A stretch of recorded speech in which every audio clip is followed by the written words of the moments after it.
जय बाबा के भक्तों। तो भक्तों, आज बताने वाला हूँ मैं कि बाबा का जो व्रत है वो कैसे किया जाता है। बहुत सारे भक्त पूछते हैं, मैंने वीडियो बनाई है पहले भी, पर आज एक और विधि बता रहा हूँ आपको, और एक आसान सी विधि कि जिससे आप बाबा का जो व्रत है वो कर सकते हैं। और ये जो बाबा का व्रत है ये सर्व मनोकामना पूर्ण होता है, यानी कि सारी इच्छाओं की पूर्ति कर सकता है, बशर्ते बशर्ते पूरी श्रद्धा से किया जाए, पूरी भक्ति से किया जाए, पूरी ईमानदारी से किया जाए। बाकी सब पॉसिबल है। ये एक ऐसा व्रत है बाबा का जिससे हर तरह की समस्या का निदान भी हो सकता है। देखिए, व्रत, पूजा पाठ, कृपा तभी मिलती है जब उसमें भक्ति पूरी हो, उसमें श्रद्धा पूरी हो। ठीक है, तो चलिए आज मैं बताता हूँ आपको बाबा का व्रत कैसे किया जा सकता है। जय बाबा के भक्तों, बाबा का जो ये चैनल है चेला गोरखा, इसको अभी आप जहाँ नाम आता है ना चेला गोरखा, उसके बराबर में लाल रंग का बटन है सब्सक्राइब का, उस बटन को दबा कर उसको सब्सक्राइब कर दें और हर वीडियो को शेयर कर दें, और हर ज़रूरतमंद भक्त तक, जिसको इस वीडियो की ज़रूरत है उस भक्त तक इसको पहुँचाएं। ये भी बाबा की सच्ची सेवा है, आप ये कार्य ज़रूर करें। जय बाबा की जय। जय गुरु गोरखनाथ, जय हो धाम महार की जय। बाबा की सरकार तेरी सदा है जो, बागड़ के महाराज तेरी सदा है जो। तो चलिए मेरे बाबा की कृपा से मैं आपको बताता हूँ। देखिए, पहली बात तो ये है कि जो लोग इस बात को लेकर कन्फ्यूज़न में हैं कि किस दिन बाबा का व्रत करें, बृहस्पतिवार को करें, सोमवार को करें, बुधवार को करें, वो कन्फ्यूज़न अपनी दूर कर लें। रीज़न सारे दिन बाबा के हैं, हर दिन बाबा का। कौन सा दिन ऐसा जो बाबा का नहीं है, जिस दिन आप बाबा को याद नहीं कर सकते? तो सारे दिन बाबा के हैं। अब आपको सबसे पहले क्या करना है, आपको एक नियम बनाना है। वो नियम ये होगा कि आपको इस दिन, यानी कि कोई भी एक दिन आप ले लीजिए, उस दिन आपको व्रत करना है। मैं दिन इसलिए नहीं बता रहा हूँ कि देखिए आज की डेट है, कार्य का समय है, तो हो सकता है किसी की छुट्टी सोमवार को होती हो, किसी की मंगल को होती हो, किसी की संडे को होती हो। तो जो मतलब कहने का ये है कि मैंने कहा ना, भक्ति, पूरी भक्ति ईमानदारी से होना चाहिए। तो पूरी भक्ति ईमानदारी से कब होगा? जिस दिन आपके पास समय होगा। तो जिस दिन भी आपके पास समय हो उस दिन का एक नियम बना लिया कि जब ये पर्टिकुलर दिन है, मंगलवार, सोमवार, बुधवार, बृहस्पतिवार, इस दिन, जिस भी दिन मैं फ्री हूँ तो मैं इस दिन बाबा के व्रत करूँगा। तो उस दिन के बाबा के व्रत का नियम ले लीजिए आप। पहली बात तो ये।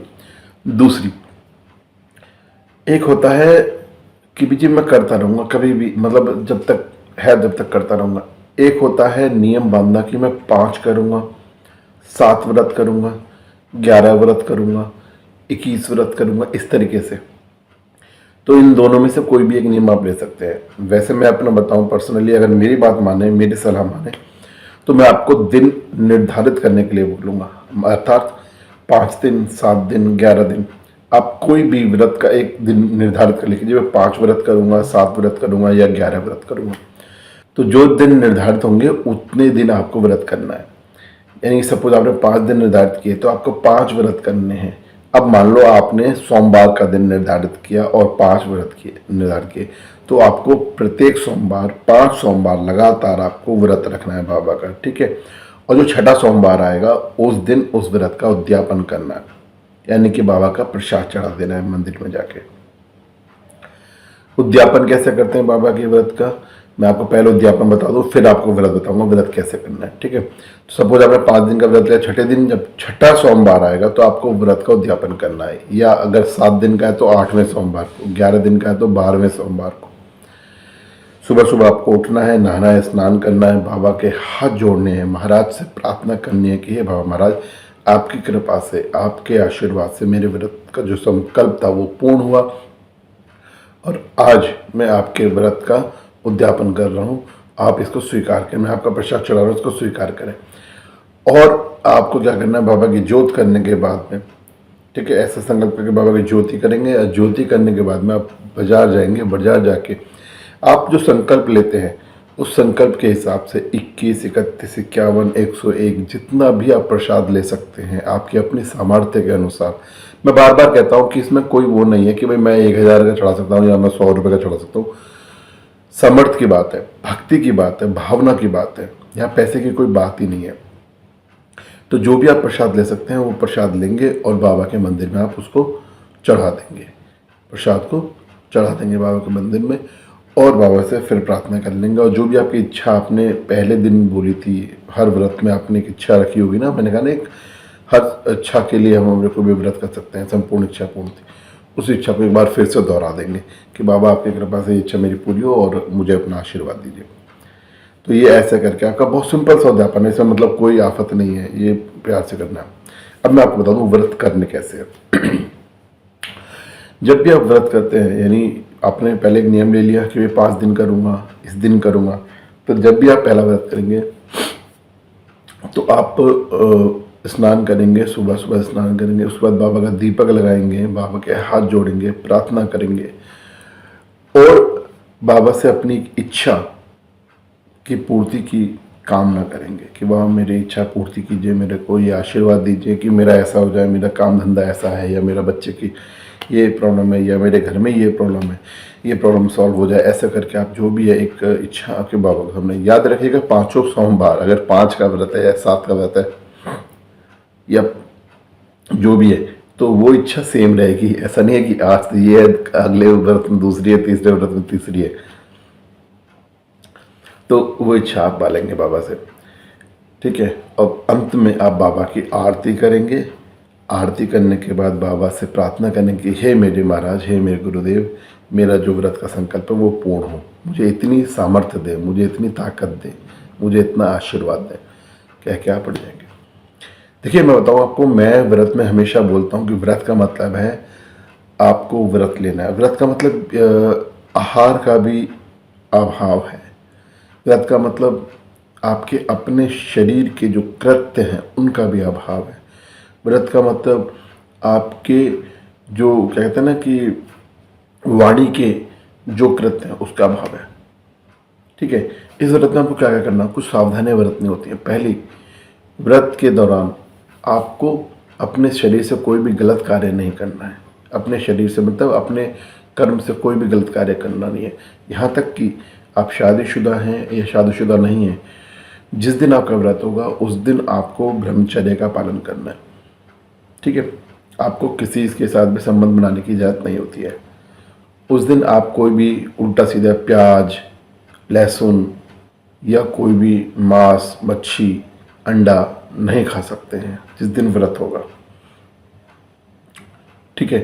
तीसरा, जिस दिन आपका व्रत होगा उस दिन आपको अपनी वाणी पे भी संयम रखना है, यानी सौम्य रहना है, किसी को गालियाँ नहीं देनी है, किसी से लड़ाई नहीं करनी है, झूठ नहीं बोलना है, ठीक है। तो इस तरह का भी आपको जो संयम देना है। चौथा, आहार का संयम, यानी कि भोजन का संयम। आपको अपने भोजन पे भी संयम रखना है। मैंने आपको बता दिया कि ये नहीं खाना है, किंतु आपको ये भी ध्यान रखना है कि आप पूरे दिन में एक ही बार व्रत खोलेंगे अपना, यानी शाम के समय खोलिए, 4, 4:30, 5, 6 जितने बजे भी आपको आपके शरीर के हिसाब से, आपके कर्म के हिसाब से आसानी है उस हिसाब से खोलिए। बहुत सारे भक्तों को परेशानी होती है तो वो दिन में 1 बार या 2 बार मैक्सिमम चाय या कुछ दूध जैसा आइटम ले सकते हैं, कोई दिक्कत नहीं है, ठीक है। तरल आइटम, पानी, पेय पदार्थ, पानी तो आप कितना पीजिए, कोई दिक्कत नहीं है, बस ध्यान रखिएगा चाय या दूध आप दिन में मैक्सिमम 2 बार ले सकते हैं। देखिए समझने वाली बात है, हम व्रत कर रहे हैं मतलब हमने कुछ छोड़ने का संकल्प लिया है, हमने सोचा है कि हम बाबा के लिए, ये बाबा हम आपके आशीर्वाद से इस संकल्प पे, इस कार्य पे अपनी मजबूती से प्रण ले रहे हैं कि हम ये नहीं करेंगे, तो नहीं करेंगे। अब ये नहीं होता कि उस दिन यार व्रत के नाम पे आप खाए जा रहे हैं, नहीं। व्रत मतलब व्रत, ठीक है, और बाबा की स्तुति करेंगे जितनी भी आप कर सकते हैं। इतना आसान सा उपाय है। खाने में आप, मैं बताऊं, आप फलाहार ले सकते हैं, यानी फलों का आहार कर सकते हैं। आप सिंपल रोटी सब्जी बना सकते हैं, बिना मतलब कहते हैं ना कि फालतू की वो नहीं है ना। आप पतले पतले 2, 4, 5 पराठे बना सकते हैं, आलू की टमाटर की सब्जी बना सकते हैं, या कोई भी सब्जी बना सकते हैं। कुल मिला के बात है, तामसिक ना हो, सात्विक भोजन करना है आपको, प्याज लहसुन नहीं खाना है आपको। और जो भी भोजन आप करेंगे उस भोजन का आप भोग बाबा को लगाएंगे पहले, उसके बाद भोजन करेंगे। तो उम्मीद करता हूँ कि ये व्रत की विधि आपको समझ में आई है और इस व्रत से आपकी सभी मनोकामनाएं पूर्ण होंगी। चैनल को अभी शेयर कर दें और सब्सक्राइब कर दें। मैं फिर कहता हूँ कि हर भक्त तक, जिस भी भक्त को मजबूर है जो, उस भक्त तक इस चैनल का पहुंचना जरूरी है, बाबा की ख्याति का पहुंचना जरूरी है। ऐसा साथ दें। जय जय गुरु गोरखनाथ, जय जय धाम।